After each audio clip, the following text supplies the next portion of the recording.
자, 오늘 오후 3시입니다. 오늘 오후 3시에 윤석열 전 대통령에 대한 내란죄 1심 판결이 있는데요. 일단 직위원 부장판사 형사합의 25부입니다. 자, 지난 이 두 차례 걸친 이 재판부의 판결에 따라서 이번 12.3 비상계엄은 위로부터의 이 내란이다라는 규정을 했습니다. 즉 그동안 보면 아래로부터의 내란이 있고 위로부터의 내란이 있는데, 아래로부터 내란은 주로 이제 군사 쿠데타, 즉 권력을 잡고 있지 않는 군인 세력에 의해서 쿠데타로 이루어진 것을 우리가 아래로부터의 내란이라고 이야기를 하고요. 위로부터의 내란은 정권을 잡고 있는 사람에 의해서 이루어진 일, 쿠데타. 이걸 보통 우리가 친위 쿠데타라고 이야기를 하죠. 대표적인 게 아마 튀르키예일 것 같습니다. 에르도안 대통령이 본인의 권력을 강화하기 위해서 친위 쿠데타를 했던 그런 전례가 있습니다. 자, 그래서 이미 두 차례 걸친 한덕수, 그 다음에 이제 이 이상민, 이 두 사람에 대한 재판부는 이번 이 12.3 비상계엄을 위로부터의 내란이다라고 규정을 해서 이미 내란을 인정을 했습니다. 자, 이 윤석열 전 대통령은 권력 장악 계획이 없었고 빈총으로 하는 내란이 어딨냐라고 이야기를 하지만, 그러나 아마 직위원 부장판사도 두 차례 걸친 어떤 이 논리, 이거를 갖다가 아마 인용을 할 것 같습니다. 오늘은요, 윤석열 전 대통령뿐만 아니라 김용현 전 국방부 장관, 조지호 전 경찰청장 등에 대한 선고도 함께 내려집니다. 윤석열 전 대통령은 지난 조은석 특검이 사형을 구형을 했습니다. 그렇기 때문에 아마 이 참작할 수 있는 사유가 없어요. 참작하는 사유라는 것은 뭐 반성하고 있다든지 뭐 등등 이런 것들이 있는데, 윤석열 전 대통령은 전혀 반성하지 않았습니다. 그렇기 때문에 지금 뭐 대략적인 예측은 무기징역 정도가 나오지 않겠는가라고 예견을 하고 있습니다. 하지만 이 감경 사유가 없기 때문에 사형을 선고할 것이다라는 전망도 있습니다. 예전 12.12 5.18 관련된 재판에서 당시에 전두환 전 대통령이 1심에서 사형이 선고된 바 있습니다. 2심에서 무기징역으로 감형이 된 전례는 있어요. 아마 그런 전례를 따져보면 윤석열 전 대통령도 사형이 선고될 가능성도 전혀 배제할 수는 없다고 저는 보여집니다. 근데 일각에서는 뭐 공소기각이다, 무죄 선고다라고 아마 전망을 하는 사람도 있는 것 같은데, 제가 볼 때는 아마 그럴 가능성은 뭐 0. 몇 프로 그 정도일까요? 거의 없을 것 같습니다. 왜냐하면 법원이라는 게요, 대략적으로 다른 재판부의 판단을 좀 따라가게 돼 있고, 그동안 물론 직위원 부장판사가 재판 진행에 있어서 여러 가지 어떤 논란을 일으켰지만, 그러나 이 주범인 윤석열 전 대통령, 즉 우두머리인 윤석열 전 대통령에 대해서 당연히 아마 이런 선고를 내지 않을까라는 그런 예상을 합니다. 자, 어쨌거나 이건 아마 오후 3시가 되면 아마 한 2시간 정도를 판결문을 읽을 것 같아요. 그래서 아마 대략 선고는 5시쯤 돼야지만이 선고가 이루어질 것 같습니다. 아마 이 내란죄에 대한 구성 문제, 그 다음에 이제 각 사안에 대한 판단 문제가 꽤 길게 있습니다. 거기에다가 공수처가 내란죄를 조사하는 게 맞느냐에 대한 어떤 논쟁도 있습니다. 이미 앞선 재판에서는 공수처가 내란 관련된 수사를 할 수 있다라고 결정을 내린 바 있습니다. 아마 이번에도 비슷한 결정을 내릴 것 같습니다. 아마 이런 쟁점들에 대해서 재판부에 아마 견해가 있을 것 같습니다. 재판부가 이제 이 윤석열 전 대통령 말고 그다음에 이제 김용현 전 국방부 장관 등에 대한 아마 선고도 내릴 것 같기 때문에 아마 5시에서 6시 사이에 선고가 잇따라 나오지 않을까라고 예상을 합니다. 자, 문제는요, 그렇다면 이제 국민의힘은 어디로 가야 되는가에 대한 문제일 겁니다. 그동안 이 장동혁 지도부는 대표와 이 지도부는 끊임없이 윤석열 전 대통령에 대한 절연을 요구를 받아왔지만 끝내 절연이라는 이야기를 하지 않았습니다. 절연은 분란만, 갈등만 키울 뿐이다. 자, 어제 채널A에 나와서 장동혁 대표는 현재는 절연보다 중요한 것은 전환이 아닌가 생각이 든다. 절연에 대한 입장은 여러 차례 밝혔다라고 이야기를 했습니다.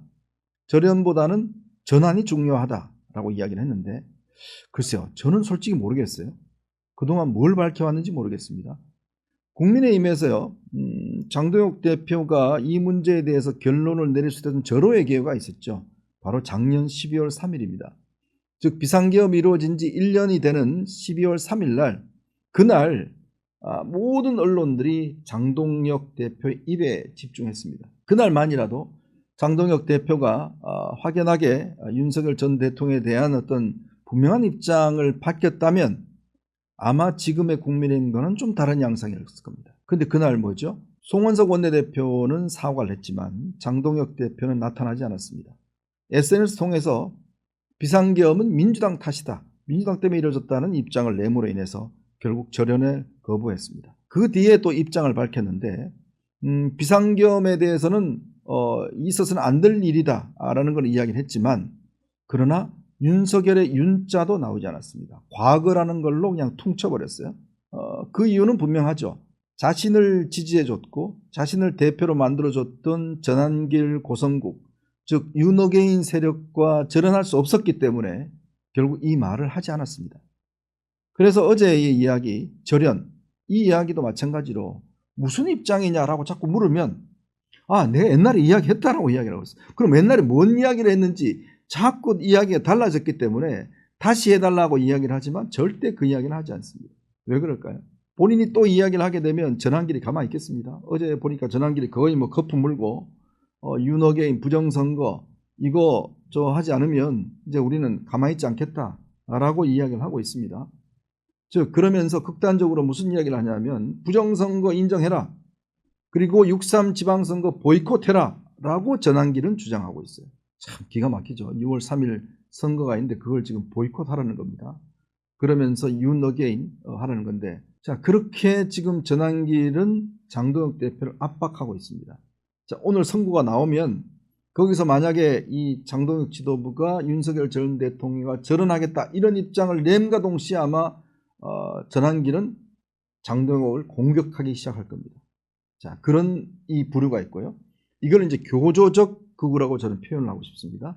지금 극우도 두 세력으로 나눠져 있어요. 즉 교조적 극우, 즉 무조건 안 된다. 부정선거 윤어게인까지 해야 된다. 라는 세력이 있는 반면에 또 한편에서는 고성국을 중심으로 하는 어차피 선거를 치러야 된다. 선거를 치렀는데 자 한동훈 제물로 바쳤지 않냐. 자 그렇기 때문에 이제는 장동혁 중심으로 새로운 지도자 장동혁을 중심으로 뭔가 모든 걸 주도해야 된다.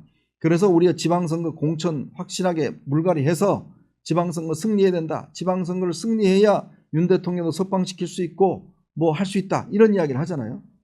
그러면서 저들 특히 이 전한길류는 정말 택도 없는 소리 하고 있다. 서로 지금 치고받고 싸우고 있습니다. 이거는 상업적 극우죠. 왜? 장사를 해야 되니까요. 공천 장사를 해야 되니까. 어떻게 하든지 간에 이번 지방선거에 출마할 사람들 인터뷰하고 뭘 해서 공천 장사를 해야 된다라는 쪽이 이제 지금 장동혁 대표를 지지하고 있는 지원하고 있는 이 세력입니다. 이렇게 나눠져 있는 거죠.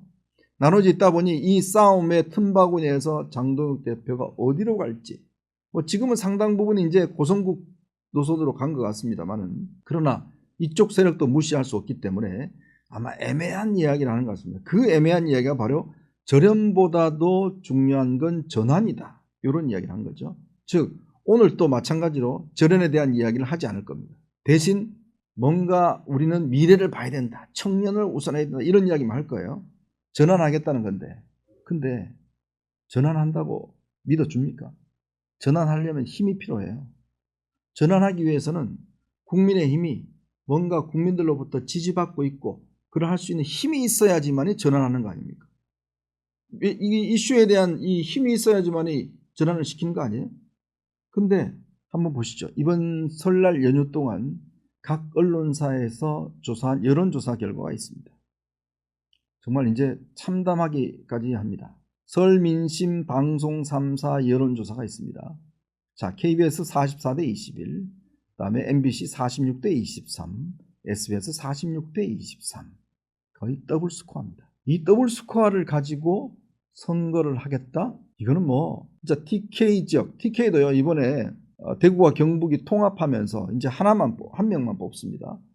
지금 아마 대구, 경북 특별시 뭐 이렇게 되면서 뭐 이름은 아마 대구시장 정도 될 것 같은데 이제 한 명만 뽑아요. 이렇게 되면 대구를 제외한 전 지역에서 정말 다 참패하는 결과가 예상이 됩니다. 지금 뭐 객관적 데이터로 다 그렇게 나와 있잖아요. 오세훈 시장마저도 지금 정원호 구청장에게 밀리고 있는 그런 형국입니다. 부산시장은 말할 것도 없고요. 뭐 충청도는 아예 그냥 거의 3배 수준의 차이가 나고 있습니다. 장동혁 대표의 고향인 충남에서 거의 3배 수준의 차이가 나고 있습니다. 이거 어떻게 해야 될까요? 그러니까 이래 놔놓고 무슨 뭐 공천을 무슨 뭐 개혁을 하니 그 다음에 뭐 매기를 갖다 푸니 하는데 풀 매기가 있어야죠. 공천하는데 지금 나서는 사람도 없고 지금 경기도지사는 아무도 안 나선다고 그래요. 유승민 뭐 다 포기했습니다. 그런데 지금 이정현 공관위원장은 뭐 매기를 풀겠다고 그래요. 지금 현역 단체장들은 뭐 굉장히 혹독한 평가를 하겠다고 하는데 아니 풀 매기가 있어야 매기를 풀죠. 매기도 없는데 무슨 매기를 풉니까 지금. 지금 있는 사람도 안 나갈 판에 네? 지금 이걸 갖다가 뭐 새로운 사람 발굴하겠다고 어디 있는데 새로운 사람이. 하늘 아래 새로운 사람 없습니다. 아무도 이름 모르는 이름 가지고 어떻게 지금 선거를 치르겠습니다. 청년이요? 청년들 어디 가서 명함 내밀 텐데요. 그 국민들 알아주겠습니까? 지금 국민의힘은요. 2022년 지방선거 때 압승을 했기 때문에 지방정부에 있어서는 국민의힘이 여당입니다. 그러면 인지도에서 앞서고 있는 거죠. 이걸 가지고 승부를 해도 시원찮을 판에 장동혁 대표는 언론 인터뷰와 방송에 나와서 오세훈 시장을 저격하고 있습니다. 아, 4선도 처음 봤다? 5선은 어떻게 하지? 뭐 이런 식으로 오세훈 시장을 공격하고 있어요. 자기 당 후보를 추켜 세워도 시원찮을 판에 저격하고 있어요. 박형준 지금 시장 같은 경우도 주진우 의원이 또 출마를 한다고 그럽니다. 당내 경쟁 따라서 출마한다고 그래요. 뭐 경쟁하는 건 좋죠. 근데 결국 본질적으로 지금 국민의 가슴, 지금 이번 선거는요.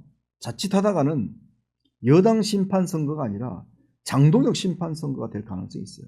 지금 중도 보수, 합리적 보수 입장을 가지신 분들은 이 장동혁 지도부를 중심으로 하는 극우 보수에 대해서 응징하겠다는 마음들을 갖고 계시는 분들이 많아요. 이래 갖고는 앞으로 보수가 제자리를 설 수 없다. 그래서 이번 선거가 여당, 즉 이재명 정부에 대한 심판보다는 장동혁 심판 선거로 저는 흘러갈 가능성이 꽤 있다라는 생각이 듭니다. 그 이야기는 결국 민심과 동떨어져서 계속 뻘짓만 하고 있기 때문에 이 부분에 대해서 보수 유권자들이 용서할 수 없다는 거죠. 그렇게 기회를 줬음에도 불구하고 단식하고 필리버스터하고 갑작스럽게 한동훈, 김종혁, 배현진 징계하고 제명하고 이런 짓거리를 벌이면서 어떻게 표를 달라고 하죠? 더군다나 서울시장 지금 선거 3달밖에 안 남았는데 서울시장 선거를 주도해야 될 배현진 서울시장 위원장을 지금 당원권 정지 1년을 시켰어요. 무슨 뭐 아동복지 어쩌고 저쩌고 하면서 언제 국민의힘이 아동복지를 그렇게 중요하게 생각했습니까? 아동의 인권을 중요하게 생각했어요. 노인 폄하하고 여성 폄하하고 장애인 폄하한 박민영은 그대로 두면서 지금 그 자기를 비판했던 사람의 그 프로필 사진 그걸 옮겼다는 이유로 아동 인권을 위반했다는 이유로 당원권 정지 1년을 했어요. 그것도 지금 필드에서 선거를 주도해야 될 서울시당 위원장은 이걸 선거 안 하겠다는 거죠. 솔직히. 결국 선거에 이번 선거는 그냥 어차피 지는 선거고 나의 경쟁자들을 다 내치겠다. 솔직히 그 심정 아닙니까? 자꾸 말을 포장을 하는데 솔직해지자고요. 솔직하게 이야기하면 결국 선거 이번 데이터 나오는 거 보면 이길 데가 없습니다. 심지어 대구 경북도요. 지금 김부겸 전 총리가 만약에 나올 것 같으면 여기도 심상치 않습니다. 제가 그도 말씀드렸죠. 지금 대구 지역 같은 경우는 경제가 굉장히 침체해 있어요. 그러면 지금 대구의 공항 이전 지금 저쪽 군위 쪽으로 이전하잖아요. 그러면 그런 지역에 만약에 예를 들어 이재명 대통령이 여기에 지금 첨단 산업들 SMR 뭐 등등 해서 정말 대구를 갖다가 발전시키겠다 하면서 김부겸 총리를 내려보내면 어떻게 방어할 거냐고요. 이게 이철우 이진숙으로 방어가 되겠습니까? 안 돼요. 그래 놔놓고 지금 절연보다 중요한 게 전환이다 라고 이야기를 하면 뭘 전환한다는 거예요? 지금 이슈 주도권이 아무것도 없는데 전환할 힘도 없는데 힘 비축한 것도 없는데 이 3개월 남은 시간 동안 뭘 전환하겠다는 거예요? 심지어 이제 3월 1일 날 당명을 바꾸겠다고요. 근데 거론되는 당명에 보니까 무슨 공화 뭐 이런 게 다 들어갑니다. 자유공화당, 뭐 자유민주당, 민주당 그 다 옛날에 해봤던 거예요. 그러니까 당명이라는 게 그나마 국민의힘이라는 거는 당명은요. 저는 굉장히 그래도 조금 진보적인 당명이라고 봐요. 왜냐? 지금 이 시대는 우리가 박정희, 이승만 이제 이야기해봤자 안 통합니다. 산업화 이야기해봤자 안 통합니다. 이제는요. 산업화, 민주화를 넘어서서 AI 시대를 대비해야 돼요. 이 AI 시대에는 우리가 그동안 상상할 수 없었던 엄청난 변화가 옵니다. 노동의 문제, 복지의 문제, 경제발전의 문제 엄청난 변화가 와요. 이런데도 계속 박정희, 이승만만 이야기하면 누가 표를 주겠습니까? 당장 노동 문제만 하더라고요. 이제 로봇가 본격적인 생산 현장에 투입됩니다. 그러면 많은 근로자들이 직장을 잃게 될 거예요. 그리고 모든 이 직업이 바뀝니다. 전문직들 자리 다 없어져요. 그럼 이 사람들 어떻게 할 건가요? 그런 문제를 해결할 수 있는 새로운 아젠다를 내걸고 해도 시원찮을 판에 강령에서 기본사회를 지워버리고 그리고 무슨 자유공화당? 민주공화당? 아니 공화가 없는 정당에 무슨 공화를 하겠다는 겁니까? 공화라는 의미는요. 공공선을 추구한다는 의미입니다. 공공선을 추구한다는 것은 국민들의 모두의 어떤 공공선 이게 민주화는 조금 다른 개념도 있어요. 뭐냐면 민주는 다수결주의인데 공화주의는 다수결도 중요하지만 소수의 권한도 보장하는 게 바로 공화주의입니다. 대한민국은 생길 때부터 민주공화국이라는 걸 명시해 놓고 있어요. 공공선을 추구해야 된다는 명제가 있습니다. 그런데 비상계엄이 공공선을 추구한 건가요? 군을 동원해서 국회로 쳐들어간 게 공공선을 추진한 건가요? 그래놓고 당명을 공화라고 한다고요? 누가 믿겠습니까? 아무도 믿지 않습니다. 자, 그런데 당명을 바꿔버리면 그나마 국민의힘이라는 게 당명이 좀 익숙할 쯤 됐는데 또 바꿔버려요? 그럼 이 3개월 동안 국민들한테 이 당명을 어떻게 각인시킬 건가요? 이거는 자칫하다가는 죽도 밥도 안 되는 그리고 선거 어차피 참패하고 나면 또 당명 바꿉니다. 괜히 돈만 쓰는 거예요. 그리고 당명 바꾼다고 사람이 바뀝니까? 장동혁이 없어져요? 신동욱이 없어져요? 김민수가 없어집니까? 똑같잖아요. 똑같은 사람이 아무것도 안 바뀌고 이름만 딱 바꾼다고 해서 제가 이름을 홍길동으로 바꾸면 여러분들 저를 홍길동 씨 나왔네? 얘기할 겁니까? 저는 이현종이란 말이에요. 저는 그대로 있어요. 근데 제 이름을 홍길동으로 바꿔 해서 여러분들 저를 홍길동으로 인식할까요? 모릅니다. 마찬가지로 국민의힘 그동안 그래도 쭉 쌓아왔던 이름이 있는데 싫거나 좋거나 그러면 뭔가 바뀌어야 될 거 아닙니까? 바뀌어야 되는데 바뀌지도 않으면서 당명 바꾼다고 하면 국민들이 아이고 잘했다 박수 쳐주겠어요? 택도 없는 이야기입니다. 안 바뀝니다. 자, 그렇기 때문에 지금 당명을 바꾼다고 이야기를 하는데 이거는 제가 볼 때는 정말 패착일 가능성이 높습니다. 국민들 당명 귀에 익기도 전에 선거가 투표장에 투표를 해야 돼요. 그러면 어르신들은 나는 국민의힘 찍으러 왔는데 어디 갔지? 이러실 분들도 계세요. 그럼 그나마 남은 표 다 잃습니다. 쓸데없는 짓을 하고 있다는 생각이 들고 더군다나 지금 이 국민의힘의 중진이라는 자들은 뭘 하는 사람들인지 모르겠어요. 그저 자기가 당선 가능한 저 대구 가서는 그냥 팍 터지게 싸우고 앉았고 아무도 수도권에 나서려고 하는 사람이 없고 뭐하는 중진들입니까 이게. 4선 5선 중진들요 다 떼세요 그냥. 뭐하는 사람들이에요 도대체. 안철수 의원 그동안 그냥 입 바른 소리 했는데 왜 경기도지사 선거 안 났어요? 네? 그렇게 그냥 본인 이야기 하더니 왜 안 났습니까? 정작 희생해야 될 때는 희생 안 하는 사람들 이런 사람들이 수두룩하지 않습니다. 이런 정당에 무슨 미래가 있겠습니까? 결국은 극우 유튜버들에 휘둘려서 당을 이렇게까지 만든 거. 제가 아마 이 시간을 이미 할 때부터 계속 그 말씀을 드립니다. 이렇게 가면 안 된다, 안 된다, 안 된다는 말씀을 제가 거듭 드리는데 뭐 기뚱으로 듣지도 않습니다. 오히려 더 악화하는 국면으로 나가는 것 같습니다. 사람만 잘라버리고 내쳐버리고 징계하고 그래놓고 당명은 공화당? 우리는 공공선을 추구한다고요? 그러면 국민들이 뭘 믿겠습니까? 자, 오늘은 국민의힘의 글쎄요, 저는 뭐 별로 중요하게 보지 않습니다. 이미 시기를 놓쳐버렸어요. 이미 중요한 시간은 다 흘려보냈고 이제 국민들이 장동혁이 뭐라고 하든 말든 별 관심이 없습니다. 제일 무서운 게 무관심이에요. 저 어디로 가겠습니다. 알아서 해. 네가 마음대로 해. 가. 이런 거예요. 이제는 뭐 할지 무슨 이야기 나올지 이제는 보지도 않습니다. 한번 혼 좀 나야 돼 라는 생각만 가지고 있는 거예요. 자, 그렇기 때문에 오늘 선고가 또 한 번 이렇게 좀 좌절감을 주는 것 같습니다. 이제 변화를 그렇게 하라고 해도 하지 않는 사람들한테는 그래서 백약이 무효가 아닌가 싶습니다. 뭐 아무리 뭐 그럴싸한 말로 치장을 해봤자 이제 국민들의 민심은 썩 관심을 주지 않는 것 같습니다.